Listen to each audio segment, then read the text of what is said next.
ভীমের পুত্র ঘটোৎকচ, ঘটোৎকচের পুত্রকে যখন একেবারে 3টি বাণ পেয়েছিলেন গুরুদেবের কাছ থেকে, দিব্য বাণ, আর ওই বনের দ্বারা বললেন যে যে পক্ষ দুর্বল হবে আমি তার পক্ষেই যাব। ভগবান ছুটে গেলেন যে তুমি কি কি বাণ পেয়েছো বলো, এই বৃক্ষের মধ্যে ছেদন করে দেখাও তো। একটি বাণের মধ্যে সমস্ত বৃক্ষ ছেদন করলেন। ভগবান কি করলেন, তলের মধ্যে একটি পাতা লুকিয়ে রাখলেন। ওই বাণ ভগবানের চরম ছেদ করে সেখানে চলে গেল, চরম ছেদ করতে গেল। তখন বললেন যে ভগবান তুমি আমাকে কেমন চোখে দেখো বলে, আমি তোমাকে গুরুর মতন জানি ভগবান। যদি গুরুর মতন জানো তাহলে গুরু দক্ষিণা দাও। কি দক্ষিণা চাও বলো?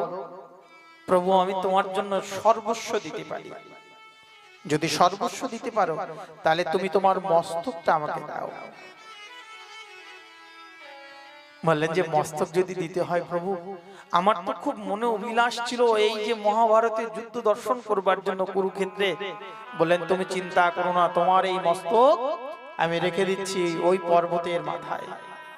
আজও যেখানে জয়পুরে খাটু শ্যাম নামে যেখানে প্রবাহিত,